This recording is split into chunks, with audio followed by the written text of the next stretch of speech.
Boa tarde, bem-vindos a mais uma chazada de bola. Hoje temos o prazer de receber Bruno Baltazar. Desde mais, muito obrigado por teres aceito o convite. Pergunto como é que estás, como é que viveste a quarentena e agora este retorno ao trabalho. Está tudo bem. Olá Ricardo, olá Tiago. Prazer participar na vossa rúbrica. Temos amigos em comum e falar de futebol num modo descontraído é sempre muito agradável. Na quarentena tenho vivido, como toda a gente diria, não é? Com sentido de responsabilidade, confinado, tomar conta de mim e da minha família e pronto, e ser paciente e esperar que isto passe o mais rapidamente possível. No domingo passado já voltei à Inglaterra, o clube solicitou-nos para voltarmos, para começar aos poucos. Hoje fomos testados ao Covid, fizemos hoje o primeiro teste hoje de manhã, vamos repetir o teste na sexta-feira e o plano é começar a treinar no campo 2 na próxima segunda-feira. Mas pronto, de um modo geral, diria que a lidar com isto de uma forma tranquila, o mais tranquilo possível, e com sentido de responsabilidade acima de tudo, é essa a forma de estar, acho. Olá Bruno, muito obrigado por teres aceito o convite. Olá Tiago. Ia perguntar também se houve algum acompanhamento da parte da equipa técnica com os jogadores e como é que era feito esse acompanhamento. Sim, tivemos sempre um contacto permanente com os jogadores, numa fase inicial, porque nós quando viemos embora ainda não sabíamos o que é que ia acontecer. Numa fase inicial sempre a treinar, mantivemos sempre um plano de treinos atualizado com o nosso preparador físico, a enviar treinos e a fazer as sessões por Zoom. Depois, quando vimos que não ia recomeçar tão cedo, demos um período de férias, um pouco à semelhança como se passou em Portugal, também bebemos muito do que se passou na Alemanha, em Portugal, nos países que estavam mais adiantados na pandemia. A Inglaterra está um pouco mais atrasado. E fomos nos adaptando e fomos enviando esses planos de treino. Depois fizemos o período de férias e agora voltámos, há cerca de 2 semanas, voltámos outra vez em atividade, mas sempre em conversas permanentes com os jogadores, também para tentar perceber o que é que está do outro lado, como é que estão a lidar com este tipo de situações. Cada um reage à sua maneira, uns mais descontraídos e outros mais medrosos, outros com muita vontade, outros nem tanto, mas pronto, sempre tentando manter esse contacto e tentando perceber como é que os jogadores estão a lidar com esta situação. Obrigado. Olha Bruno, em relação à tua carreira como jogador, começaste no Sintrense, passaste por Odivelas, tiveste aqui umas experiências no estrangeiro, no Dinamo Dresden, no Sim. Margate da Inglaterra. Como Sim. é que foram estes tempos de experiências? Foi muito bom, sempre fui em busca do meu sonho, no que tinha em excesso, que era a vontade e o gosto em trabalhar. Faltava-me se calhar faltavam outras coisas que me permitiriam chegar ao topo. Consegui chegar à segunda liga e fiz a carreira que fiz, muito orgulho no que fiz, mas sempre em busca do sonho, sempre em busca de atingir os meus objetivos. Mas pronto, cada clube e cada passagem foi a sua história, com altos, com baixos, tudo que é característico de uma carreira desportiva, mas pronto, fiz o meu caminho de uma forma sólida, creio eu, fiz a carreira que foi possível, tendo em conta as minhas qualidades e as minhas características. Também houve ali um ou outro momento em que se calhar com um bocadinho de sorte podia ter ido um bocadinho mais longe, mas pronto, foi a carreira possível e que me deu também muitas bases para depois mais tarde vir a ser treinador e começar e continuar neste momento a minha carreira de treinador. Vou só citar os clubes por onde passaste, o resto. Passaste por Fátima, Odivelas, Barreirense, Imortal, Abrantes, o Real. Estiveste no Chipre, no Digenis Morfo, não sei se é assim que se diz. Igreja Nova e acabas novamente no Sintrense onde tinhas começado, certo? Claro, foi o ponto de partida. Planeei, curiosamente foi no Barreirense, na segunda liga, que comecei a ponderar ser treinador. Foi um ano onde joguei pouco, joguei 7, 8 jogos no campeonato, fiquei muitos jogos no banco e deu-me ali uma perspectiva uma visão de banco que na altura, frustrado por não jogar, não gostava, mas que mais tarde percebi que foi muito importante para o meu futuro, porque tentava perceber os momentos do jogo, tentava perceber o que é que eu faria naquele momento, o que é que não faria, uma visão mais de treinador, mais estando de fora, a ler o jogo de fora, e foi aí que me deu o clique, e foi aí nesse ano, em 2005, 2006, sim, que me deu o clique para tirar o curso de treinador e comecei. Acabei o primeiro nível, depois foi sempre, nunca mais parei e já ia para o treino, já numa idade mais avançada, já ia treinar mais de análise, mais crítico do que nós estaríamos a fazer e com uma opinião completamente diferente do que era no início da carreira quando ia para o treino. Ia para o treino preparar-me para o jogo em termos físicos, em termos técnicos, mas com pouca visão e muito pouco atento para o que eu estava a fazer. Mais tarde fiquei mais crítico e com mais poder de análise para perceber o que é que estava a fazer no treino e pronto, e foi o crescimento também partiu daí. E o Sintrense foi quando foi o que eu planeei, foi acabar onde comecei, um clube muito especial para mim, logicamente, foi onde me formei e onde comecei nos séniores e onde acabei a minha carreira como jogador e comecei a carreira como treinador. E ao começar a carreira como treinador, depois como treinador principal subimos de divisão, que teve um gosto também especial. Exato. A tua primeira experiência como treinador, também no Sintrense. Exatamente. Que é aqui a transição, certo? Sim, o Sintrense comecei como treinador adjunto, tive um ano e pouco como treinador adjunto e depois propuseram-me ser treinador principal, isso foi como já referi. Foi num ano onde acabou a terceira divisão, nós estávamos na terceira divisão e foi num ano muito especial porque foi no ano quando acaba a terceira divisão ou só subiam os dois primeiros iam para a segunda B na altura e os restantes iam para os regionais, foi quando foi feita a remodelação, portanto houve ali uma pressão acrescida na minha estreia como treinador principal, porque o Sintrense, creio que na história só teve uma vez nos regionais, já há muitos anos e pronto, e era algo que eu não queria para o clube especial, algo que eu não queria também para início de carreira e pronto, infelizmente subimos de divisão e teve um gosto muito especial. Depois tens aqui uma experiência ainda no Atlético, antes de uma aventura pelas Filipinas. Uhum. Como é que surgiu essa aventura nas Filipinas? Que eras treinador adjunto de um treinador, penso, sérvio? Não, Duli, era americano-alemão. Ok. O Atlético foi uma curta passagem, houve uma mudança de investidores e passado um mês chegaram pessoas novas ao clube e fizeram uma remodelação. Estava em casa desempregado e estive a acompanhar em Lisboa uma equipa alemã de quarta divisão que veio estagiar a Lisboa e pediram para acompanhar, como já tinha jogado na Alemanha, pediram para acompanhar essa equipa durante uma semana.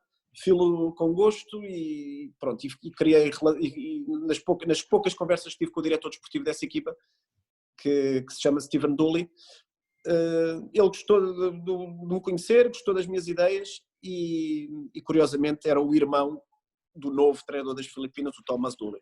O Thomas tinha assumido o cargo há muito pouco tempo, precisava de um treinador adjunto, o irmão recomendou e pronto, e as coisas surgiram dessa forma. O Thomas foi um antigo internacional dos Estados Unidos, jogou naquela equipa mítica dos anos 90, Itália 90 e 94 nos Estados Unidos, onde jogava ao lado do Alexis Lalas, em 90 era ele e o Lalas, e em 94 foi ele o capitão da seleção, portanto jogou em 2 mundiais, alguém com muita experiência de Bundesliga e de campeonato dos Estados Unidos, e pronto, e foi uma experiência fantástica, numa seleção de baixo ranking, mas eu estando em casa na altura, também início de carreira e ter a possibilidade de trabalhar e perceber um contexto de uma seleção por 4 meses, porque o projeto era curto, era para preparar e para jogar uma competição na Ásia, durante 4 meses, aceitei e não me arrependo, foi uma experiência fantástica a todos os níveis, não só profissional, mas também em termos pessoais, em termos de crescimento como homem, como treinador, como tudo, foi uma experiência fantástica, sem dúvida. A seleção dos jogadores era muito à base de interna das Filipinas ou havia aqui jogadores no estrangeiro? Olha, quando chego lá, eles já tinham uma base de jogadores que até jogavam em campeonatos bons. Tinham um jogador na Bundesliga, tinham jogadores na primeira divisão da Dinamarca, outros de divisões inferiores aqui e ali, de Espanha, dos Estados Unidos. Mas não havia muito conhecimento e então eu com uma ferramenta muito simples cheguei e não existia scouting, obviamente o scouting passava muito de comunidades filipinas que conheciam alguém na federação e que falavam num determinado jogador, portanto era uma coisa muito rudimentar e eu chego lá e com uma simples ferramenta que é o 00, que dá para filtrar jogadores por nacionalidades. Fiz esse filtro e de repente aparecem-me 100 e tal jogadores, eram 100 e poucos jogadores, desde as universidades dos Estados Unidos, as divisões inferiores da Alemanha, divisões inferiores de Inglaterra, e pronto. E a seleção das Filipinas, só para vos enquadrar, 90% da seleção é tudo meios filipinos, ou seja, meio alemão, meio americano, meio, pronto, porque principalmente as mães, e maioritariamente as mães, viajam para serem domésticas para vários países do mundo e depois acabam por se estabelecer e criar as famílias nesses países. E então há uma grande comunidade filipina no mundo, e pronto, e há jogadores espalhados pelo mundo. E com essa ferramenta, com o 00, identifiquei ali jogadores que eles não faziam ideia, ficaram referenciados na federação e curiosamente começámos a chamar alguns desses jogadores e que hoje são a base da seleção e que foram esses jogadores, essa base que qualificou as Filipinas no último campeonato da Ásia, algo inédito que nunca tinha acontecido e pronto, foi algo muito saboroso saber isso, pouca gente o sabe, mas essa é a realidade. Mas o que é facto é que quando fomos preparar e jogar essa competição é a Challenge Cup. A Challenge Cup é uma competição de 12 dias para seleções de menor ranking da Ásia, onde a Confederação Asiática oferece a última vaga da Taça da Ásia a uma dessas seleções. Portanto, fazem ali um mini torneio durante 12 dias e o vencedor dessa competição qualifica-se para a Taça da Ásia. Dá uma oportunidade boa para essas seleções. Imaginem aqui para um campeonato da Europa deixarem uma vaga e faz uma mini-liga com o Liechtenstein, com a Arménia, portanto, o vencedor dessa competição vai à Taça da Ásia. Nós fomos à final pela primeira vez, Filipinas nunca tinha estado tão perto da Taça da Ásia, fomos à final, mas perdemos com a Palestina e 1-0 e a Palestina qualificou-se nesse ano para a Taça da Ásia. Mas pronto, foi o início de algo bonito que culminou com a presença na Taça da Ásia recentemente, onde o Eriksson foi o selecionador. O Eriksson foi fazer a competição e pronto, foi uma experiência fantástica. E é bom saber que contribuíste, né, com algo para isso, né, aos chamados jogadores. Claro, entre outras histórias, foi muito saboroso. Ainda há pouco tempo, nós aqui em Inglaterra jogámos contra o Cardiff. E o guarda-redes do Cardiff, o Neil, é o titular das Filipinas, o Neil Etheridge. E tivemos a conversa, foi bom revê-lo e tivemos ali a reviver algumas histórias, foi uma experiência boa. E o Neil ainda continua a ser, o ano passado fez um ano fantástico na Premier League e este ano jogou contra nós aqui no Cardiff e pronto, e é o guarda-redes da seleção das Filipinas. Sim. Depois voltas a Portugal, aqui ao Casa Pia, e depois tens uma experiência no estrangeiro, no El Jaish do Qatar. El Jaish, sim. Foi com quem esta experiência? Às vezes é fácil. O Jaish... Eras adjunto de quem aqui e como é que foi a experiência no Qatar? Foi a primeira vez que trabalhei com o Sabri, com o Lamouche. Okay. O Sabri era o treinador e queria um treinador português que falasse francês, com algumas características. Tínhamos o mesmo agente e temos o mesmo agente na altura, pronto, e o meu nome chegou e pronto, e aconteceu e fui trabalhar com o Sabri no clube da família, de um dos elementos da família real do Qatar, que entretanto foi extinto e fundiu-se com outro grande clube e agora formaram o Al Duhail, onde estava o Rui Faria. Portanto, o Al Duhail, onde estava o Rui Faria,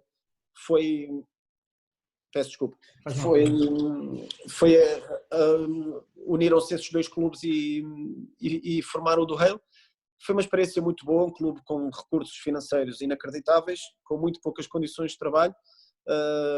Há muito capricho para satisfazer muitos caprichos do filho do Emir, mas pronto, foi uma experiência muito boa.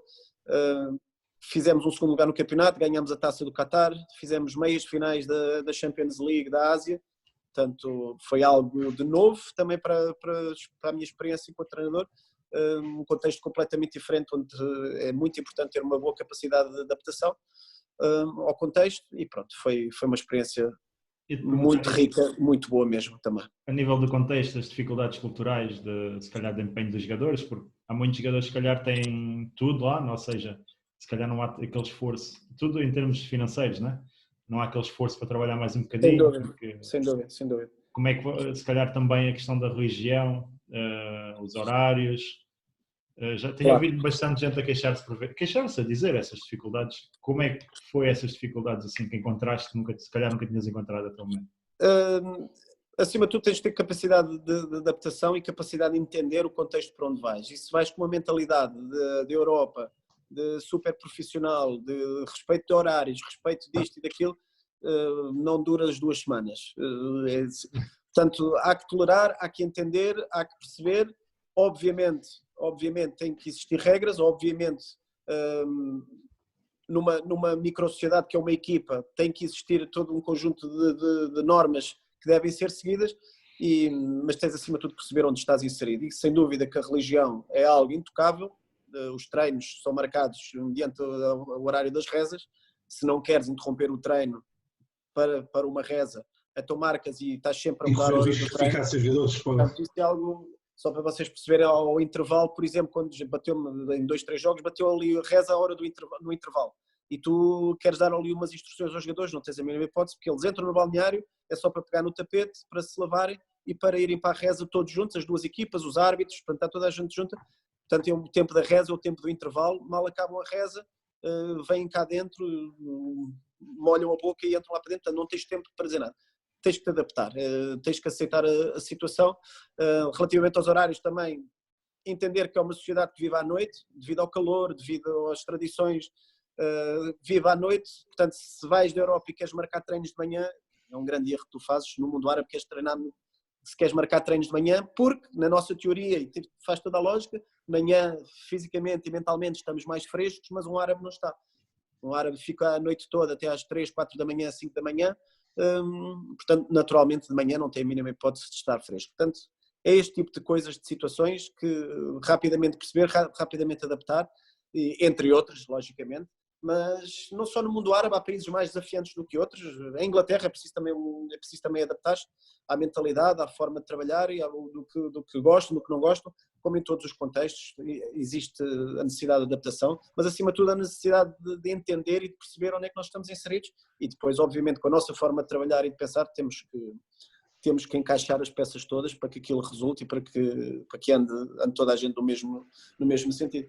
Portanto, é um desafio apaixonante, mas nós, os portugueses, temos essa capacidade de perceber os contextos e de nos adaptarmos, e com pouco fazemos muito, e por isso temos essa vantagem relativamente a outros países, como a Alemanha, como França, como que se calhar não toleram tanto a cultura do desenrasca, que nós temos, e nós temos muita cultura do desenrasca. Por um lado é muito bom, mas obviamente tem outras coisas menos boas, mas dá-nos valências e dá-nos competências para nos adaptarmos a essas situações. Exato. Bruno, depois tens aqui uma experiência no Olhanense, penso que estava na Primeira Liga, não era? Não, Segunda Liga. Desculpa, tenho que ver aqui. Estava na Segunda Liga, como é que foi esta experiência? Eu volto para Portugal, pronto, tinha feito um trabalho muito bom no Casa Pia, e o que ficou foi esse trabalho no Casa Pia. Entretanto, já tinha mais ou menos caído no esquecimento, tive um ano no Qatar, no Casa Pia, equipa amadora, treinámos 4 vezes por semana, o clube pagava 200 euros e quase fizemos o milagre de subir divisão. Foi a primeira vez que o Casa Pia chegou à final e perdemos no CNS, perdemos a final com o Varzim. E o Varzim sobe à Segunda Liga, portanto foi algo inacreditável, com uma equipa completamente amadora, e pronto, e veio o Olhanense, surge com a minha necessidade de crescer, a minha necessidade também de mostrar trabalho, e o Olhanense fica sem treinador para aí à 13ª jornada, em 13 jogos, no início de temporada tinha 1 ponto, estava completamente em último, no fundo da tabela, já 11 pontos ou 10 pontos da linha d'água. E pronto, não tinha nada a perder, poderia ter mais a ganhar do que a perder. Era uma equipa, pronto, com algumas dificuldades, o clube também uma situação delicada, com algumas convulsões internas entre clubes, sabe? Pronto, alguns problemas difíceis de gerir, mas um clube com uma história muito grande e onde tive muita honra de trabalhar. Nas primeiras 6 jornadas fazemos logo 11 ou 12 pontos, encostamos ali à linha d'água, ficamos ali pertinho da linha d'água. Depois chega janeiro, houve lá muita confusão, com entradas, saídas, foi complicado, foi difícil de gerir, e até que eu percebi que já não podia fazer mais, já não conseguia ajudar mais, e pus o lugar à disposição. Mas pronto, com uma água de um clube com história, de uma cidade que vive muito o clube, que tem orgulho no clube, mas que infelizmente estava numa situação complicada, e pronto, espero ver o Olhanense nos lugares onde merece, que é nas ligas profissionais, o mais rápido possível. Sim. Muitas vezes não sabemos esses problemas das entradas e saídas, mas sabemos depois os resultados como é que acabam, e a realidade é que as pessoas passam pelo clube, tentam ajudar, e às vezes os clubes também não percebem isso. Claro, sempre querer escudar, muitas das vezes sempre querer escudar nas minhas responsabilidades, porque obviamente todos erramos, e pronto, não é desculpa, nunca fui nem nunca serei desculpa fácil. Sou o treinador, sou a cara do projeto, sou a cara da equipa, assumi sempre as minhas responsabilidades, mas de facto a situação onde o clube estava naquele momento era difícil fazer melhor e naturalmente acabou por descer, infelizmente acabou por descer de divisão. Mas pronto, o impacto... situação má da primeira liga e prolongou ali na segunda e até cair. Sim. Mas a reação quando entramos os primeiros 6, 7 jogos foi muito boa, conseguimos alimentar ali alguma esperança, mas depois foi complicado, confesso que foi complicado e o melhor era sair, para o bem de todos foi melhor pôr o lugar à disposição e sair. E depois, no final da época, tens aqui uma experiência no Chipre, no AEL Limassol, sim. E no qual te qualificas depois para a época seguinte ir às competições europeias, certo? Sim, exatamente. Portanto, chegou a AEL também numa situação, estava complicado, já estavam em zona de play-off, no Chipre a parte final é play-off, as 6 primeiras equipas, depois lutam para campeão, Europa.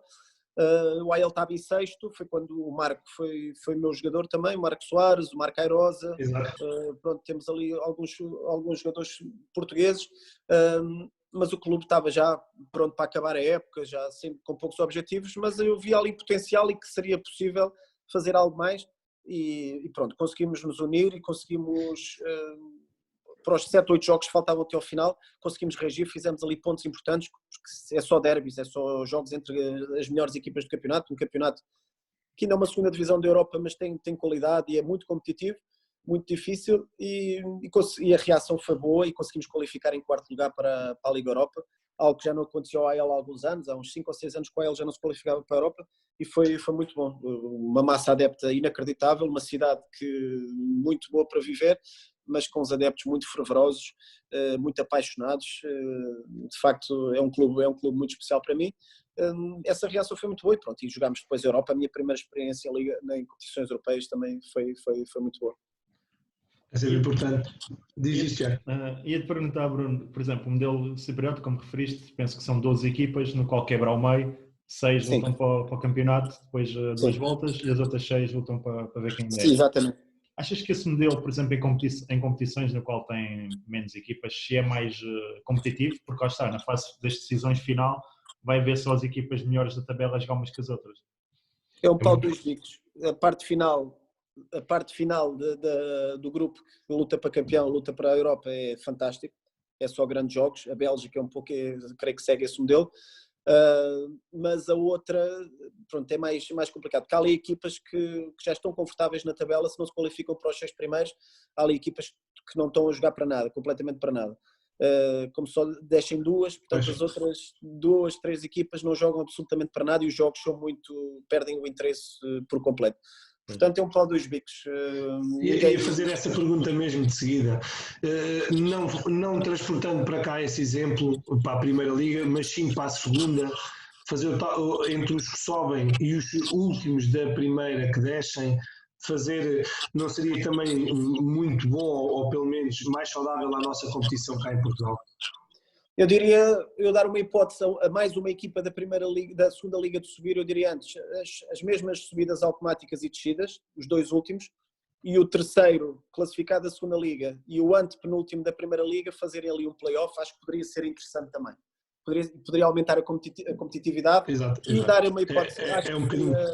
Acho que seria interessante. Acho que a Alemanha já fez, Alemanha e França já houve assim este modelo aqui há alguns anos, mas pronto, em Portugal nunca foi implementado.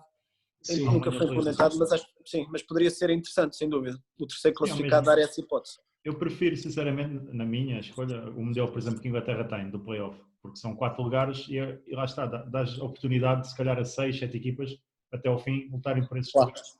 Claro. Vamos ver, espero que nos aconteça, estamos agora na expectativa. Sim, eu sei. Não, mas é muito mais competitivo e é muito mais emocionante. Se calhar para quem está à frente de um projeto é mais doloroso porque é aqueles jogos a bater, a gente já sabe. Claro. São aqueles jogos de luta. Para o adepto e para o apaixonado do futebol, esses são aqueles jogos também que em Inglaterra não se passa isso, todos os estádios estão cheios, mas em Portugal iria ajudar bastante a trazer mais gente ao futebol. Claro. Na parte final. Claro, sem dúvida. Continuando, tiveste depois uma experiência no Apoel, mas não durou muito tempo, não é? Porque também no Chipre não é fácil ser treinador, penso eu. Sim, no Chipre existe muita cultura de trocas constantes, no Apoel ainda mais. Eu no ano depois vou para o Apoel também a faltar 7, 8 jogos até ao final, estava numa situação difícil também, segundo classificado, o Apollon em primeiro lugar a voar nesse ano. O Apollon tinha feito um campeonato muito bom, muito boa equipa, uma Liga Europa também a ganhar a Marselha, a ganhar a Lazio, a fazer resultados surpreendentes também na Liga Europa. Portanto, uma equipa muito forte, e o Apoel está 3 pontos atrás e faltam 7, 8 jogos. O Apoel contrata-me, um clube, para vocês terem noção, no devido contexto, obviamente, mas com o mesmo peso social e desportivo do Benfica, por exemplo. Exato. Portanto, no país, e de pressão, e de adeptos, e de exigência, ao mesmo nível, claro que enquadrado nos seus contextos. E pronto, a equipa estava sob muita pressão, o presidente também, porque em segundo lugar era algo inimaginável. O Apoel queriam renovar o título e pronto. E felizmente as coisas correram bem. Nos 8 jogos que fizemos, empatei 1, e ganhei 7. Os jogos cruciais contra o Apollon, estávamos atrás, houve ali a 3 jogos do fim, jogamos com o Apollon, se empatássemos ou se perdêssemos, estávamos praticamente fora. E nesse jogo ganhamos o Apollon, um jogo dramático, e passamos para a frente no campeonato, e depois pronto, culminou no título, que foi o primeiro título da carreira, campeão nacional, num clube enorme. No ano seguinte qualificamos para a Europa e perco o acesso à Liga Europa no play-off em Astana, no Cazaquistão. Ganhamos 1-0 em casa. Fizemos um jogo sólido, o Astana pouco criou. Vamos ao Cazaquistão, aconteceu mal, que nunca me tinha acontecido. Na primeira parte, um penalti inacreditável, de mão na bola, onde o meu jogador tem os braços em baixo, chutam contra ele, a queima-roupa, mas os braços sem volumetria, sem nada, penalti, e o árbitro sueco, ao intervalo, era um árbitro sueco, chama-me a mim e ao jogador em questão e vem-nos pedir desculpa. Olha, a dizer-nos que já vi as imagens ao intervalo, quero-vos pedir desculpa porque errei, e espero não voltar a fazê-lo. Senhor, obrigado, é muito nobre a sua ação, mas isso não nos vai mudar nada, não? Isso não nos vai ajudar em nada neste momento. E o que é facto é que depois vamos a prolongamento, com esse 1-0, vamos a penaltis, e perdi em penaltis o acesso à Liga Europa. Não qualificámos para a Europa, muita pressão, e depois pronto, faço o primeiro jogo do campeonato, ganhamos, e o presidente chama-me e chegámos a um acordo para me ir embora. Lá está, ia dizer, lá está, se calhar o VAR ajuda, porque às vezes em momentos de dúvida, hoje em dia sem dúvida. Com VAR aquele não teria sido marcado certamente, e muda a história de muita gente, de jogadores, presidente, clube, treinadores. Muita mesmo. E depois, o Apoel não é um contexto fácil, que eu sei, normalmente quando a época não corre muito bem, há 4, 5 treinadores ali. Este ano foram 4 já. Pois, é o normal, quando aquilo não corre bem. É complicado. Quando corre bem já não é fácil, quanto mais quando não corre. Tens razão, Tiago, é verdade. Já quando corre bem não é fácil mesmo. Olha, voltas a Portugal, ao Estoril Praia, na época passada, na segunda Liga. Como é que foi esse projeto? Eu venho do Apoel com as expectativas em alta. Confesso-vos que 2 presidentes de clubes da primeira divisão que telefonaram e estivemos reunidos. Estive ali 50-50 para entrar com outro nome, com outro treinador. Entretanto, esses 2 presidentes optaram por outros treinadores com mais experiência na Primeira Liga. Normal, perfeitamente normal, entendo essa situação. Tive proposta também para o estrangeiro, mas a minha prioridade era ficar em Portugal. Deparo-me numa situação onde no início da época não aparece nada. Já a meio da época, no futebol é esta máxima, ou não tens nada, ou de repente começam-te a telefonar. Parece-me o Estoril com uma proposta concreta. Estava em quarto lugar na altura, já a 8 ou 9 pontos dos lugares de subida, e aparece-me também um clube de primeira divisão com uma hipótese que o treinador iria sair e iria se mudar para outro clube, numa situação muito complicada, em risco de descer de divisão, situação financeira também delicada. E eu pronto, deparo-me ali, ou estreio-me na primeira divisão, que é algo que eu ambiciono, num projeto de grande risco e muito complicado, ou algo mais sólido, algo mais estável, e lutar para subir divisão na segunda liga. Pronto, optei pela segunda, fui para o Estoril, que é um clube pronto, que caiu na primeira divisão e que estava a tentar voltar. Conseguimos também reanimar a equipa desses 8, 9 pontos, fomos para terceiro lugar e conseguimos encurtar ali para 3 pontos do Famalicão, mas entretanto fazemos resultados bons, vamos empatar a passos, ganhámos ao Famalicão, fomos ganhar ao Covilhã, que estava imbatível na prova, ganhámos a Académica, portanto ganhámos ali jogos bons, também perdemos outros que nos tiraram pontos importantes. Pronto, foram os resultados possíveis numa equipa quando chega algo descrente, mas que mostrou uma reação muito boa e pronto, acabámos em terceiro lugar. É o primeiro lugar dos últimos, não é? Como se costuma dizer, não dá nada, mas foi a época possível, mas pronto, é um clube que também espero rapidamente volte à primeira divisão, um clube estruturado e que infelizmente pronto, caiu nesta situação e que vamos ver agora como é que será o futuro, mas espero que reajam rapidamente. Lá está, por exemplo, se houvesse um play-off, teria dado ali uma segunda oportunidade para subir. Sim, sem dúvida. Exatamente. E por vezes a segunda liga torna-se muito, não vou dizer aborrecida, mas lá está, como na época passada duas equipas vão distantes, parece que já não há aquela competitividade. Verdade. Bruno, depois Nottingham Forest, treinador adjunto, novamente o encontro com o Lamachi. Como é que tem sido essa experiência? Olha, acaba no Estoril, pronto, tive algumas abordagens, especialmente do Médio Oriente, porque eles apreciam muito naqueles mercados treinadores que tenham sido campeões nacionais, nas ligas onde eles podem contratar, e pronto, foi, confesso, em termos financeiros muito apelativo, em termos desportivos nem por isso, nem em termos de carreira, confesso que é difícil por vezes pôr estes pesos na balança e ponderares e decidires. Com 42 anos vou atrás do dinheiro para estas ligas, tudo bem que é necessário, importante, preciso, como todos, mas depois a carreira fica um bocado estagnada. Vejo-me na situação onde tenho que optar, ou vou correr atrás do dinheiro e com projetos em termos desportivos, de carreira, progressão de carreira, não vejo grande interesse, em termos financeiros sem dúvida. Tive uma proposta de um clube da primeira divisão da Grécia, também instável e de risco, e apareceu-me o Forest, voltar a trabalhar num campeonato onde eu quero trabalhar, no lado da Europa onde eu quero trabalhar, e pronto, com a possibilidade de treinar num clube gigantesco, com um treinador que eu já conheço e que sei a forma de trabalhar, onde eu sei que vou ser importante e que vou ter peso no processo e nas decisões e que me vou sentir útil, também é importante, e pronto, ponderei bem, foi um passo atrás em termos de cargo, de voltar treinador principal e voltar para adjunto, mas em termos de carreira acredito piamente que foi o passo mais correto e que vai na direção daquilo que eu quero. Portanto, ter esta experiência num clube gigantesco como é o Forest, temos noção de ouvir falar, mas quando chegamos à Inglaterra é que percebemos o quão grande é o clube e a sua história, e em termos de adeptos, e pronto, estar num clube neste contexto, num dos campeonatos mais competitivos do mundo, nesta liga apaixonante, num clube gigantesco, foi a melhor decisão que eu tomei, sem dúvida. Exato. E imagina, a importância do trabalho entre, lá está, o treinador principal, tu, o treinador adjunto, como é que vês aqui a importância desta colaboração, da divisão de tarefas? É fundamental.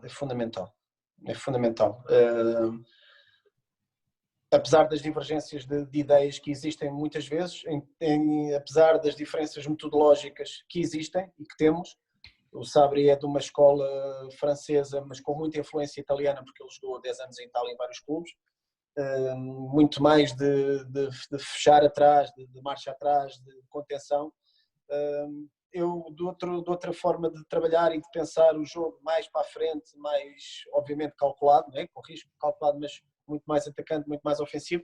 Portanto, depois é conjugar estas duas formas de pensar e de estar. Obviamente que a decisão final será sempre do treinador e respeitar isso, mas dar sempre opinião construtiva, positiva, entender a forma do treinador e a forma de pensar do treinador, mas obviamente pondo sempre também algum cunho pessoal e tentando sempre ajudar, e pronto, e tem resultado, resultou no Qatar, aqui também está a resultar.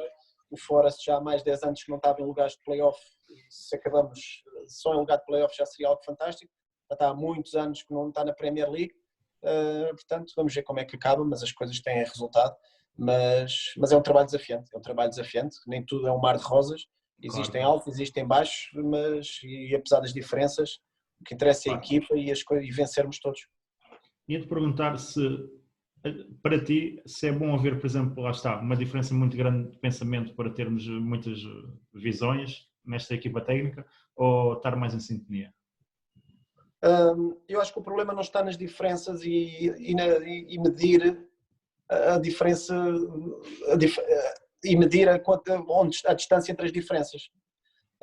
Acho que o mais importante é, sem dúvida, a capacidade e a inteligência dos intervenientes de perceberem essas diferenças e depois adaptarem-se mutuamente para as coisas fluírem e as coisas resultarem.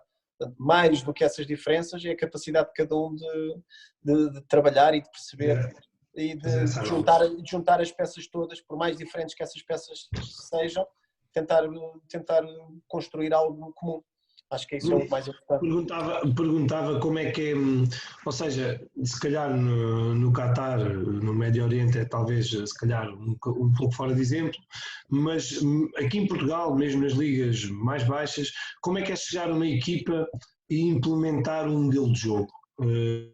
É fácil? É alguma estratégia que se adota para que isso funcione melhor? Como é que é feito normalmente?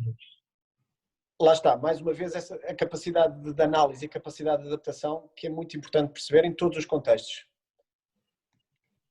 Desculpem lá, estou-me a telefonar. É normal. É que essa capacidade de entender os contextos e de perceber em que realidade é que nós estamos. Eu tenho o meu modelo de jogo, tenho a minha ideia, mas vou para uma equipa onde, vou dar-te um exemplo, o meu guarda-redes, idealizo que temos que sair a jogar atrás, o meu guarda-redes não bate na frente e temos que sair a jogar. E se for para um clube da terceira divisão ou do Campeonato de Portugal, onde o meu guarda-redes não consegue chutar a bola, tenho que me adaptar e tenho que perceber que essa não é forma de jogar e tenho que perceber que, de facto, temos que fazer as coisas de algo diferente. Portanto, isto foi apenas um pequeno exemplo, mas muitas das vezes vejo colegas a errarem dessa forma, a pedirem bem mais do que a equipa e que os jogadores lhes podem dar. E isso podemos falar a todos os níveis, não pensem que é só ao nível distrital, ao nível regional, não. Mesmo ao nível topo, aqui no Forest, existem determinados jogadores que não podem dar tanto aquilo como se calhar nós idealizávamos. E então temos que perceber que temos que mudar e temos que nos adaptar. E o adaptar, é bom ser fiéis às nossas ideias, temos que ser fiéis às nossas ideias, mas ser fiel demais já esbarra ali na teimosia e do não querer ver o óbvio. E isso é muito perigoso enquanto treinador. Portanto, adaptar não é ir pelo mais fácil. Obviamente, se um guarda-redes não consegue dar um chute na bola, se trabalharmos com repetição, com metodologia, ele vai melhorar, logicamente, mas nunca pedir mais a esse guarda-redes, neste exemplo que eu dei a essa equipa, nunca pedir mais do que aquilo que na realidade nos podem dar. E depois o nosso modelo de jogo, apesar das nossas ideias, das nossas crenças serem muito firmes e muito claras daquilo que nós queremos, e vocês vão perceber enquanto treinadores, vão se sempre adaptar, vão ter sempre que mudar algo, porque de facto o contexto que está à vossa frente naquele momento é algo diferente e que pede outra coisa. Era isso mesmo que eu iria perguntar, por acaso, porque hoje em dia a gente, mesmo nós que trabalhamos escalões sub-17, campeonato nacional, ou mesmo primeiro distrital, whatever, mas mesmo lá em cima, sabendo que a observação cada vez mais é um fator predominante e uma boa, e se não muito boa ferramenta para um treinador, a gente prepara-se para um jogo, sabemos como é que o adversário vai jogar, aos 20 minutos de jogo aquilo não está a funcionar. Mudas ou esperas para ver mais um pouco até ao intervalo, por exemplo? Já vai também isso também vem com a experiência, mas isso também já vai com a tua capacidade de análise e a tua capacidade de sentir. Diria que há quem tenha se calhar melhor do que outro, mas existe quem tem um sexto sentido, se calhar, de perceber e de sentir um momento, mas isso também faz parte do conhecimento que tu tens da tua equipa e dos teus jogadores. Há treinadores que não conseguem reagir de todo, há outros que reagem, que são muito impulsivos e que reagem sem ter que reagir. A palavra para mim é equilíbrio. Tentar perceber, muitas das vezes vais reagir e bem e decidiste bem, outras vezes, mas não nos podemos esquecer que é um jogo e da subjetividade que o fator jogo tem. Agora, a palavra, e volto a repetir, é equilíbrio. Nem tentar ser muito impulsivo, nem tentar também ser muito medroso e não reagir. Depende da situação, depende do jogo, depende do adversário, depende do contexto, depende de milhares de fatores, onde tu tens segundos para decidir muitas das vezes, poucos minutos para decidir, mas claro, isso também vem com a experiência, vem com o teu poder também de análise e também algo inato que é a intuição, uma intuição que acho que nenhum curso, nenhuma escola, nenhuma universidade te vai ensinar. E acho que passa por aí, acho que passa muito por aí. Ia-te perguntar uma coisa, voltando atrás. Por exemplo, achas muito importante para um treinador primeiro analisar bem o contexto da equipa? Por exemplo, sei que em Inglaterra o Millwall é uma equipa que joga muito direto, não é? Sim. Ou seja, tu não podes querer chegar ao Millwall e querer se calhar fazer um jogo assim de trás e construir tudo muito bem rendilhado, ou trocas a equipa toda, ou trocas o contexto dos adeptos, certo? E é muito importante o treinador ver o contexto da equipa, se calhar, antes de assumir os projetos. Sem dúvida, sem dúvida. Deste o exemplo do Millwall, que é curioso, é uma equipa, a equipa mais odiada de Inglaterra, com os adeptos muito específicos, é classe operária de Londres. Classe operária de Londres, gente de classe média-baixa que quer a luta, quer a agressividade. Se vais ali com o guarda-redes assim a jogar atrás, aos 5 minutos de jogo, o estádio vem abaixo. Portanto, obviamente que sim, também vou-te pôr uma questão. O Mourinho alguma vez poderia ter treinado o Barcelona, por exemplo, com a forma de jogar ou com... Acho que é um exemplo, pronto. É uma forma de encaixar pedras, exatamente. Claro que sim, pronto. Acho que... Chegar lá e mudar a cultura e tudo e poderia não correr bem, não é? Há algo tão enraizado muitas das vezes em determinados clubes e em determinados contextos, em determinadas culturas, que há outros determinados tipos de treinadores que não se vão... que é impossível adaptarem-se a esse tipo de circunstâncias. Era, sei lá, pôr um Guardiola a treinar o Millwall, é algo que eu gostaria de ver, que eu gostaria de ver, mas lá está, Guardiola é o melhor do mundo, acho que até esse seria consensual no universo dentro do Millwall. Seria consensual, mas claro que sim, claro que existem contextos muito específicos e existem determinados treinadores também com ideias e com convicções muito específicas que é impossível de conjugar. E temos que analisar bem o contexto antes de o assumir, senão corremos o risco de chegar lá e depois a nossa vontade de ter as ideias não serve de nada. Não é? Claro, se bem que são poucos os casos onde existem clubes com culturas tão enraizadas e que de facto não podes, ou seja, que existe essa incompatibilidade. Mas sem dúvida perceber os contextos para onde vais e é importante e perceber se é o projeto certo para ti. Não é fácil muitas das vezes, mas é uma análise que tem que ser feita. Mas a vida é isto, é escolhas e se nós também escolhemos por este caminho, sabemos que isto também não vai ser fácil. E claro, mas existem cada vez mais treinadores. Existem cada vez mais treinadores e o mercado é tão curto, tão pequeno, que muitas das vezes, se não tens há tanta vontade em querer trabalhar que é o que se lixe. Bora, depois logo se vê. Entendes? O que é errado. Depois o que é que acontece? Não tem pernas para andar e não há sucesso. E às vezes é difícil dizer que não e é incompreensível como é que é possível dizer que não. Mas pronto, não é fácil. Bruno, perguntava... Às vezes ficas queimado. Pois, isso é por aí. Não, mas perguntava também, sabendo que o resultado do fim de semana anterior, claro que pesa muito mais no início de semana, vindo de uma derrota ou de um resultado, às vezes um empate que parece uma derrota muitas das vezes, a primeira parte da semana é muito incidida e damos muita importância a isso, vocês dão muita importância, ou independentemente de vitória, derrota, passam um bocadinho pelo jogo e começa-se logo a preparar o jogo seguinte? Acho que não existe uma regra, Tiago, não existe uma regra. Obviamente é muito melhor trabalhar sobre vitórias, obviamente existe um maior relaxamento em termos de trabalho depois de uma vitória, onde as coisas ficam bem mais tensas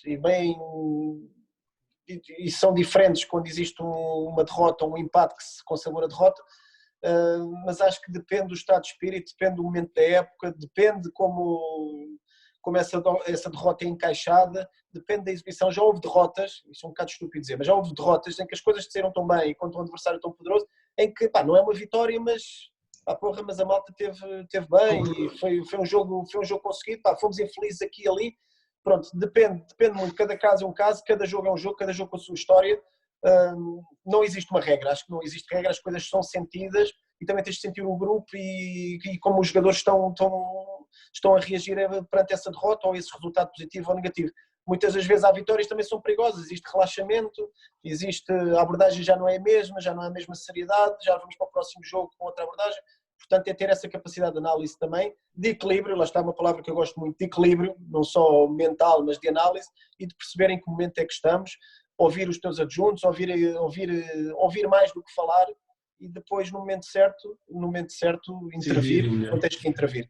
Mas sem grandes dramas, sem grandes dramas. Muitas das vezes fazer de uma derrota uma vitória e fazer um reforço positivo ou então também para matar, se é para matar, é para matar, e uma derrota foi mesmo, se acharmos que naquele momento se calhar já estava muito peito, já estava muito com moral a mais, também se calhar uma derrota vem no momento certo, e ali é o momento certo também para matar e para perceber muitas coisas, depende. Essa análise tem que ser feita semana a semana. E falando mesmo nesse equilíbrio que falas, e eu também acho que é por aí, é sentir um bocadinho o momento e a situação. Na análise do adversário, há que falar no adversário, há que lhe dar importância, é verdade. Mas damos muito mais importância nessa observação a nós e àquilo que vamos fazer, ou preocupamos-nos com o que o adversário poderá fazer? Qual é para que mim, é o mais importante de tudo, para mim, será sempre a minha equipa, somos sempre nós. E eu digo isto para os jogadores, a análise que eu faço, se tiver que jogar contra o Real Madrid, será a análise que eu farei se tiver que jogar contra o Moitense, por exemplo. Com o devido respeito por todos. Igualzinho. O vídeo, a análise, o que temos a dizer, tudo igual. Nem sobrevalorizar demasiado, e que muitas das vezes falamos do adversário e parece que estamos a falar do Real Madrid, nem também desprezar, nem tirar o valor e o mérito, por mais fraca que essa equipa supostamente poderá ser, porque já aprendi que não existem equipas fracas e que no futebol realmente tudo é possível, já houve surpresas, já apanhei surpresas desagradáveis. Portanto, o mais importante somos nós, realçar o que temos que fazer e o que não podemos fazer e dar importância ao nosso processo e, obviamente, mostrar, e apenas de uma forma informativa, mostrar de uma forma sucinta, direta e prática as forças, as vulnerabilidades do adversário e para estarmos o mais preparados possíveis. Mas não gosto de falar do adversário como se fosse... Claro que se há um jogador, se existe um processo ou existe uma dinâmica especial, realçar, mas sem metê-los lá nos pincas, porque não faço isso. Mas, e falando isso, e bem, e por acaso a Talho foi-se também perguntar isto. O jogador, por natureza, a gente sabe que o jogador, quando sabe que vai jogar contra uma equipa que, à partida, é muito mais fraca ou está numa posição muito mais fraca, também não tem tendência a facilitar. Não é aí que a gente também tem que os agarrar e puxar, se calhar com o devido tempo, atenção, que é, mas não... Olha, tive uma guerra, entre aspas, no Apoel. Porque pronto, o Apoel é a equipa mais forte e mais consistente no campeonato, mas para jogar contra os adversários teoricamente mais fracos era uma guerra mesmo, para motivar, para alertar, para ativar, muito, muito, muito complicado mesmo muito complicado. E avisas e voltas a avisar e mostras vídeos e tentei 30 por uma linha de ativá-los especialmente mentalmente. Mas é complicado, porque aquilo depois na dinâmica, muitas das vezes tens que sofrer um gol para acordar e então aquele gol é que é o clique para... É muito difícil e por mais que tentes com vídeos motivacionais, com isto, com aquilo, é complicado. As dinâmicas do grupo são muito interessantes, são complicadas muitas vezes de entender, mas existem coisas que, por mais que tu tentes e te esforces, é muito, muito, muito, muito complicado. E eu senti isso na pele, não só no APL, também no AL, que é um clube já grande, é um clube grande também no Chile. Contra as equipas mais de cá de baixo era muito difícil e os outros, obviamente, sentido inverso, super motivados. E as taças dos respectivos países são exemplos disso. Todos os anos, em todos os países do mundo, existem os tombas gigantes, existem as surpresas, existem sempre este tipo de resultados e sempre existirá, porque de facto a questão motivacional aumenta-te os níveis de concentração, aumenta-te a vontade, aumenta-te tudo, os índices físicos, e então isso muitas vezes é o suficiente para ganhar jogos. Mas era aí que eu também ia, e mesmo com esta resposta, acho que se vai encaixar na minha pergunta. Sabendo que à partida, o fim de semana que vem, o adversário é isso, já sabemos que os jogadores têm uma tendência a ir facilitar. Essa semana de treinos não deveria ser preparada de uma forma distinta, com alguma coisa de mais em grupo, ou continua-se a trabalhar da mesma forma, a fazer o plano exatamente igual? Na semana que antecede um jogo contra uma equipa teoricamente mais fraca? Mais fácil.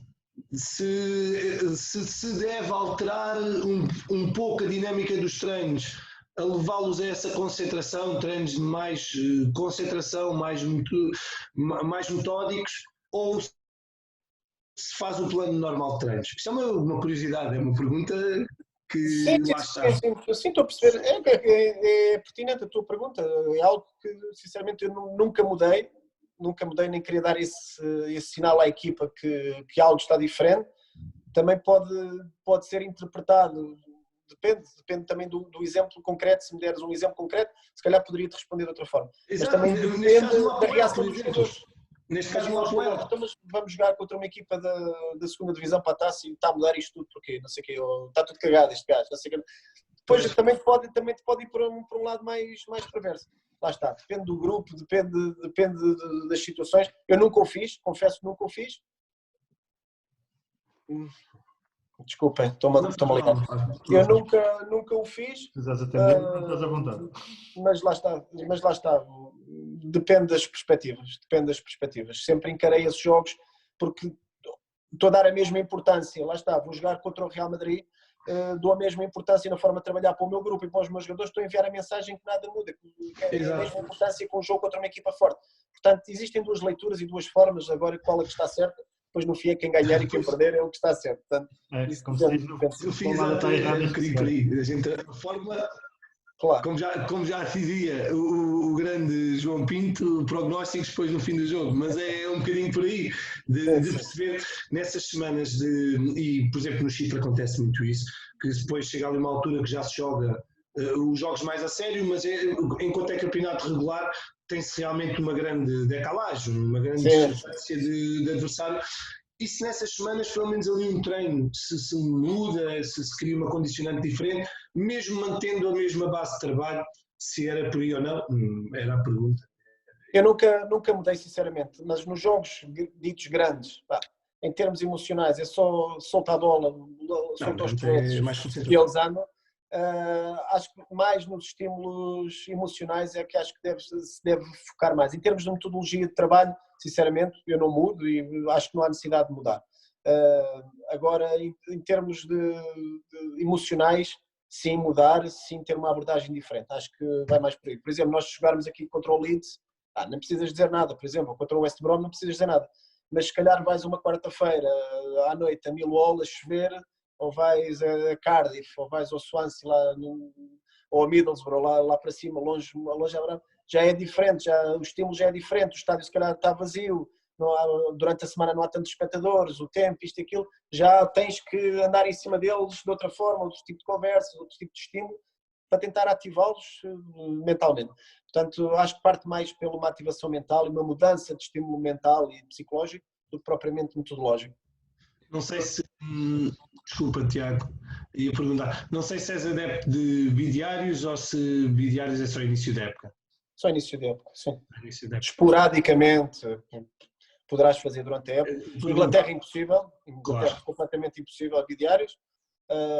Nos microciclos normais, mais normais como em Portugal, só na pré-época não se justifica. Claro. Perguntava também...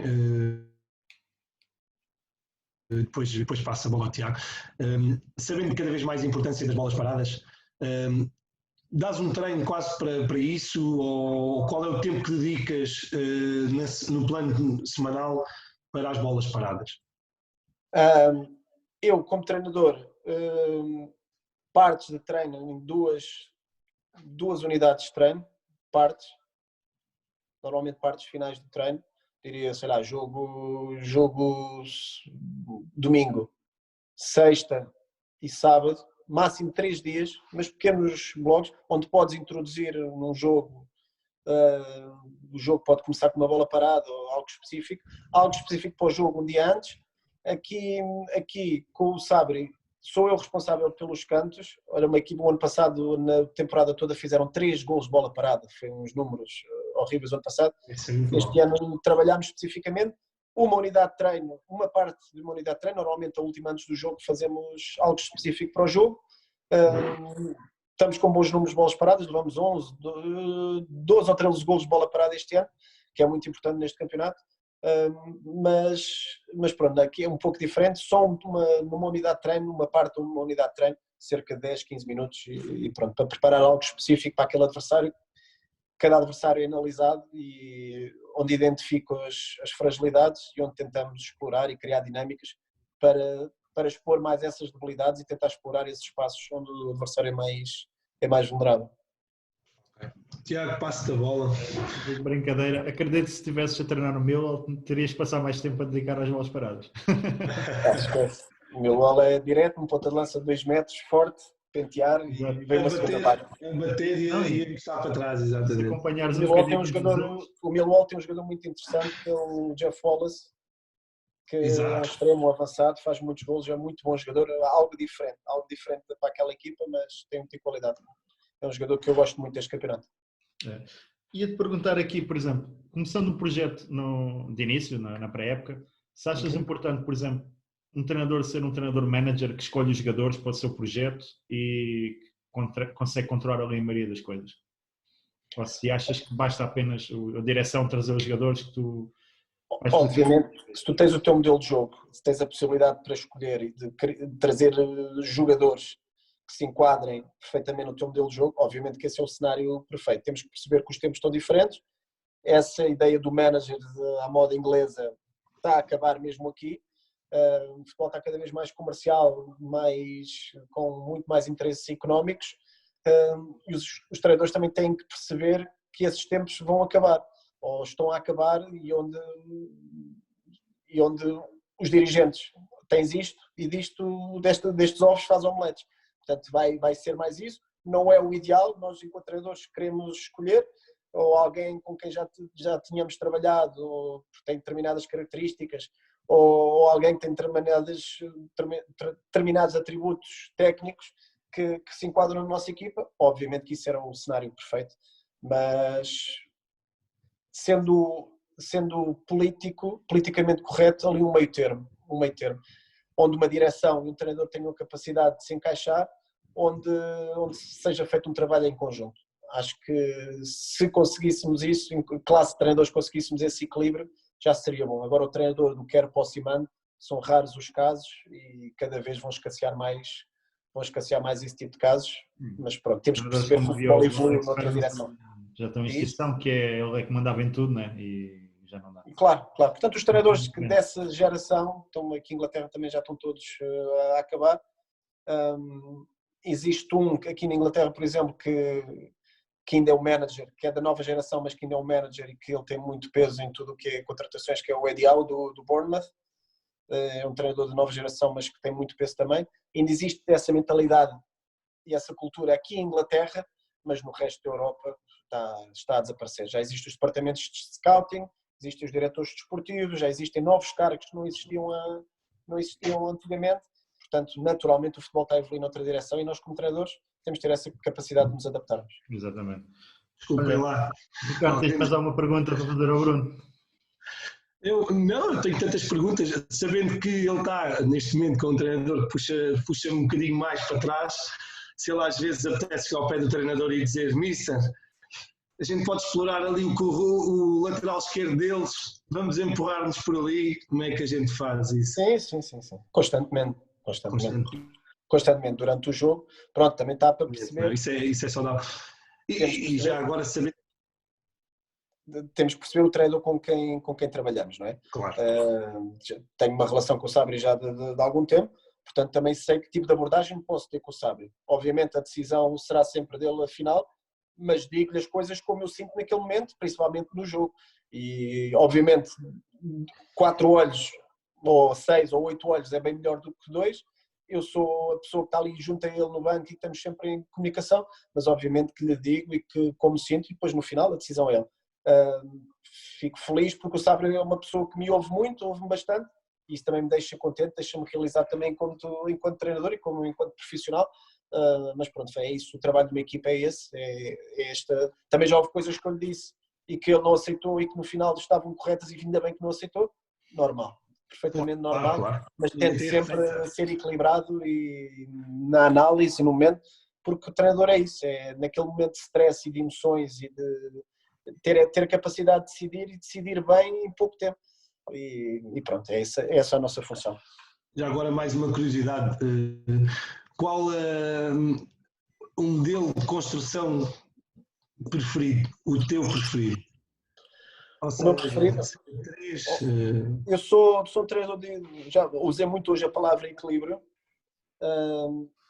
Gosto de ter bola, gosto de privilegiar a posse de bola, gosto de controlar o jogo com bola, mas de uma forma consciente, sem correr riscos desnecessários. Ou seja, ser pragmático num momento defensivo, se tivermos que dar um chutão para fora do estádio, porque de facto está complicado, estamos sob pressão, claro. damos o chutão e acabou e manda subir e junta a equipa, mas a prioridade será sempre jogar e sempre ter bola. Mas de uma forma consciente, eu delimito o campo, as minhas equipas delimitam o campo em zonas de segurança e zonas de risco, onde existem zonas de segurança, onde quer o risco mínimo e onde se tem que bater na frente, bate na frente e junta, mas nessa zona de risco, nessa zona de segurança também, a prioridade é jogar quando podemos.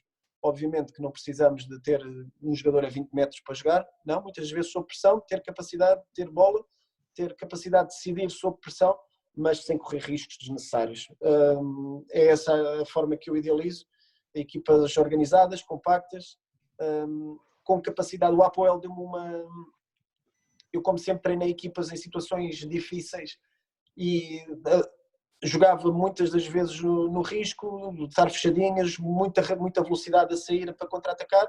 O Apoel fez-me crescer numa outra vertente, que é domínio absoluto, do primeiro ao último minuto, pressionar alto, rápida reação à perda da bola, muita posse de bola, criação contra equipas muito fechadas e praticamente à frente da área, o que é muito difícil para qualquer equipa do mundo. Portanto, chamado autocarro gigante. Exatamente, portanto deu-me essa capacidade e deu-me a possibilidade de trabalhar numa equipa onde eu podia ter esse tipo de abordagem, o que foi bom para o meu crescimento também. Portanto, agora estou bem mais preparado para qualquer tipo de cenário. Obviamente que o Apoel é o que mais me fascina, o estilo de jogo que o Apoel tem que ter e que equipas como o Benfica, o Porto, o Sporting têm que ter, é algo que me fascina e que estou mais do que preparado para trabalhar nessa... E estou mais preparado para trabalhar nesse tipo de contexto, de ser dominador e de ser pressionante e de, entre aspas, asfixiar as equipas.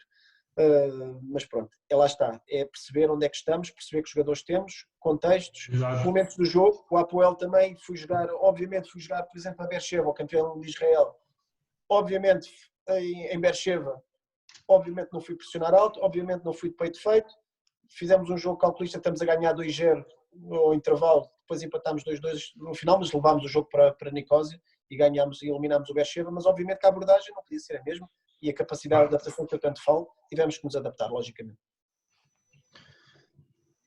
Tiago? Não tenho mais perguntas para fazer. Eu tinha aqui um infinito de perguntas, mas passamos aqui também. Acho que já ficou uma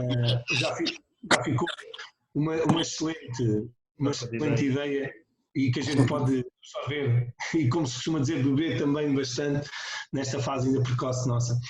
Passamos aqui à uma das partes finais da rúbrica, que é um quiz, normalmente que fazemos, são 5 perguntas, onde o nosso convidado, pelo menos 3 perguntas ou mais, tem que acertar. Se não acertar, a gente vai cobrar Já estou. Não é nada. É que o Bruno já falou para aí 3, já perdemos este. Pois é, eu já ouvi ele a falar em 3. É verdade. Olha, começo já pela primeira. Quantas presenças na primeira divisão tem o Olhanense? Eu posso dar hipótese.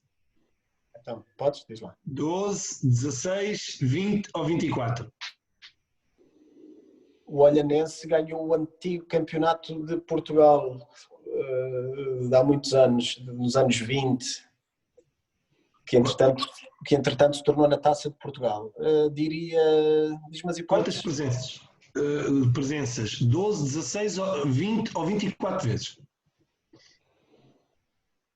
O Olhanense diria 20. E dirias bem, acertaste. Foi na MUS. Diria 20, sim. Olha, Bruno, pergunta número 2. Quantas ligas inglesas tem o Nottingham Forest? Isso é fácil. Uma. Eu pensar que duas taças de campeões europeus e uma liga inglesa. Porque eles, como vencedores, foram lá novamente. E às vezes a malta aqui diz duas. Uma. Vamos complicar aqui então. Qual o melhor resultado na Taça de Portugal frente ao Nazarense, exatamente, do Sintrense? O melhor resultado do Sintrense para a Taça de Portugal? Isso foi uma goleada. Foi, mas eu vou dar mais umas hipóteses. Então, Já agora, vamos levar nós 3-0, mas pronto, não faz mal. 4-1, 6-0, 7-1, 9-0. Foi 6-0, foi 6-0. Poxa, se calhar eu devo ter dito a resposta com os olhos. 6-0. Não faz mal, fazemos ainda as outras perguntas. Vamos 5-0. Queria-me apanhar. A gente paga sushi. Quando for, pagamos sushi. Acho bem. O Bruno depois dá-nos uns bilhetes para irmos ver o Nottingham e fica pago. Isso é só quererem. Isso é fácil. Quantas ligas cipriotas tem o AEL e Massol? O AEL... Há hipóteses, não? Não. Só para a gente ganhar uma. O AEL tem... Tem menos de 10. Sim, tem 8. 6. 6 ou 8, ok. Mas a outra já falaste nela. Já estavas lá. Já agora, olha, qual é que foi a última participação das Filipinas na Taça Asiática? Olha, agora é que me lixaste. Foi recentemente, estamos em 20, foi 18? 19. Vai lá, ficou 3-2. Mas a gente paga o sushi na mesma. Olha, vamos contar só uma das Filipinas, gira só para terminarmos. Sim. Nós fui preparar a competição, fizemos 12 dias de treino no Qatar, mais 10 dias no Bahrein, com alguns jogos de treino, e a competição, sabe onde é que foi? 12 dias, nas Maldivas. Foi mal. Foi aborrecidíssimo. Foi para jogar uma competição de futebol no pior sítio do mundo. Acredito. Exatamente. Aliás, a motivação lá não era jogar a bola. Não, mas não é por isso, é porque tínhamos que andar de barco para todo lado, ou seja, saímos do nosso resort para ir treinar a outra ilhota, que tinha o campo, íamos de lancha rápida para aí 20 minutos, chegámos ao campo, era tudo a vomitar, foi, em termos logísticos foi um pesadelo, vocês não podem acreditar, mas sem dúvida fica no currículo Maldivas, portanto, talvez o lugar mais bonito que eu já tive. Exatamente. Depois as lanchas rápidas sempre aos saltos, não é chega lá todo partido. Não? Foi a vomitar toda a gente no primeiro jogo contra o Afeganistão. E então puseram-nos num barco grande para irmos, estávamos no mesmo resort, para irmos para o estádio. O estádio demorava 25, 30 minutos de barco. Havia ondulação, vocês não podem imaginar, tudo a vomitar, o jogo teve para ser cancelado, um pesadelo, vocês não podem imaginar, um pesadelo. Mas não, pronto. Eu acredito, eu que jogo bastante a andar de barcos, acredito plenamente, mas eu mesmo bastante. Fica a experiência num paraíso, mas foi de facto cheio de histórias e cheio de peripécias. E acredito, e ali naquelas zonas realmente, eu estive lá perto, mas não foi nas Filipinas, mas quero ir um dia porque é lindíssimo, Maldivas também, mas... As Filipinas também é muito bonito. Filipinas também é muito bonito. Lindíssimo. Bruno, aqui a parte final da nossa rúbrica é umas rapidinhas que a gente faz, aqui se calhar vamos entrar pelo contexto de, se calhar no tempo que jogavas, pergunto desde já qual foi o jogador mais rasteiro que tiveste, e pode ser como jogador ou colega na altura. Casteiro? Casteiro de equipa. Queria-vos dar assim um nome mais conhecido, mas não. Tenho que dizer um camaronês que jogou comigo, que ele batia na mãe, batia no pai, batia em toda a gente, que era o Bruno Tocan, jogou comigo no Odivelas, um camaronês com um pescoço, tinha 2 pescoços, uma cabeça gigantesca, mas ele era assustador, ele batia em tudo o que mexia. Mas sem dúvida foi esse camaronês Bruno Tocan, foi o jogador mais pancada que dava, sem dúvida. Acho que sim, assim de repente. Já agora também, em termos de vaidoso, qual foi o jogador mais vaidoso com quem partilhaste no balneário? Talvez o Quinás, um dos mais vaidosos. Já não é o primeiro que diz o Quinás, é verdade. O Quinás, talvez. O Quinás, a fama não o larga. Não é fama, é provavelmente. Talvez o Exatamente. Perguntava também qual é que foi o jogo que mais te marcou? até o momento. Aí pode ser como treinador ou como jogador. Sem dúvida, o último jogo com o Anorthosis, com o Apoel, o jogo do título, onde temos que ganhar, onde o Apollon tinha ganho e nós vamos com necessidade só de ganhar em casa o Anorthosis, e estádio praticamente cheio, e o Anorthosis para aí na primeira parte a ganhar 1-0 e nós a perdermos 1-0 fora do título, e depois viramos o jogo, já a acabar aos 87, marcamos o gol da vitória. Foi sem dúvida o jogo que mais marcou, foi uma explosão de alegria, algo inacreditável. Sem dúvida foi esse o jogo. Bruno, vou-te perguntar em termos de brincalhão, qual é aquele colega ou aquele jogador que já tiveste que anima sempre o balneário? Foi um meu lateral direito, que ainda há pouco tempo também fiz uma rubrica com ele parecida, que é o Tomé. O Tomé foi meu lateral direito no Sintrense e no Odivelas. Foi o maior palhaço que eu já conheci, e eu e ele, mais outro Rafael, no Odivelas, arrebentávamos aquele balneário sempre, fazer palhaçadas. Brincadeiras muito giras, muito, muito engraçadas, e no fundo é isso que fica de uma carreira, os amigos e essas palhaçadas de balneário, entre outros. Pedro Moreira, do Barreirense também, de palhação, mas esses sem dúvida os maiores palhações. O Machado, que está no Real agora, também é outro palhaço. Portanto, esses, Tomé, o Machado, Pedro Moreira, sem dúvida dos nomes que mais marcaram o balneário. O Hugo também em breve virá cá, que também já está desde que começou a situação. Então, quando ele for, digam-lhe que já foi intitulado um dos maiores palhaços do balneário. Entretanto, e para terminar aqui da parte das rapidinhas, enquanto jogador, em miúdo, qual é o jogador referência que tinhas? E depois, enquanto treinador, quando começaste a ser treinador, qual é que é a tua referência também como treinador? Como jogador? Como jogador, Moser. Carlos Moser. Do Benfica. Carlos Moser. Gostava muito, e naquela altura que havia aquelas picardias entre Moser e Fernando Couto, aquilo deixava-me... Aquilo era êxtase. Estava na lua mesmo, adorava. Aquela cotoveladas e entradas, aquilo deixava-me completamente deliciado. Havia ali um menino também que também aparecia em breve, também apareceu sempre nessas lutas, o menino Paulinho Santos. Sim, pronto, sim. Mas o Moser era outro classe, era jogador, era outro tipo de jogador, e como eu era central também, portanto era a minha referência ao Moser, a elegância e a agressividade e o respeito. Como treinador, sem dúvida, Mourinho foi a referência, que foi ele que mudou, e se existe uma escola portuguesa, Mourinho é sem dúvida o rosto, e sem dúvida ele mudou o paradigma do treino em Portugal. Foi ele que nos abriu os olhos para esta nova metodologia. Mas agora, pronto, claro que Guardiola pela forma de trabalhar, pelo como pensa o jogo, como operacionaliza as coisas, portanto é de facto também uma referência, entre outros treinadores nacionais que também são referências para mim. Posso dizer Paulo Fonseca, Rui Vitória, Marco Silva, Leonardo Jardim, são treinadores à minha imagem, onde eu quero chegar ao topo também. São treinadores que começaram de baixo, fizeram uma carreira a pulso, sustentada desde as terceiras divisões, a subir, e é esse também o caminho que eu quero fazer, e é esse o trilho que eu quero também traçar na minha vida, na minha carreira. Portanto, são essas também as minhas referências e as minhas inspirações. Exato.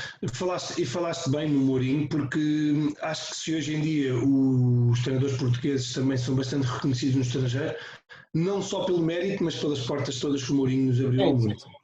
Eu acho que sim. E já que falas em Paulo Fonseca, o Paulo Fonseca do 1º de dezembro contra o Sintrense, eu gostava de ter visto um jogo desses.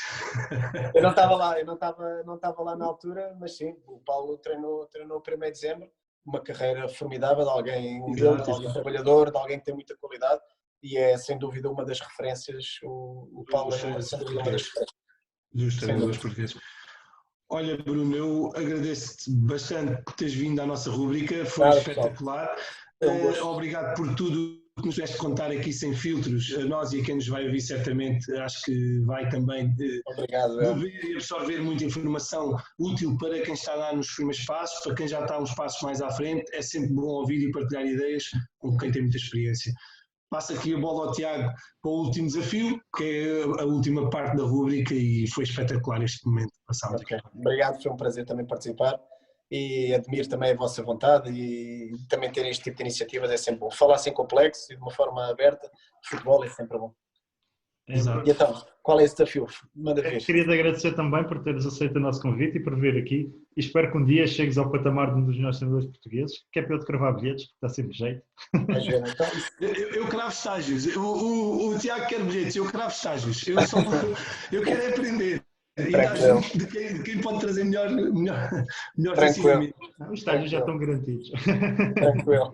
Pronto, o último desafio é dizeres aqui dois convidados que queiras convidar dois antigos colegas, Desafiados jogadores, tudo o que quiseres, a vir à nossa chazada.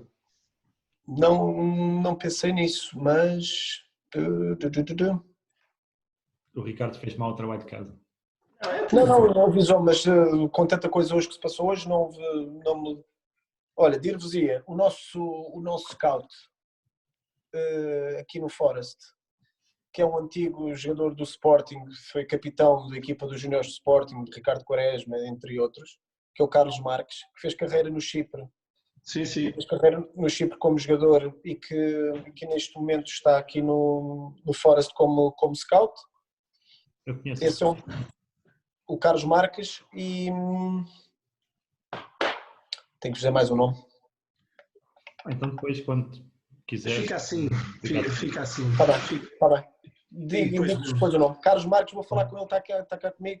E alguém que teve também muita experiência e acho que é interessante e indico-vos depois outro nome. Ok? Tá. Combinado, sim. Combinado. Obrigado, Bruno. Obrigado.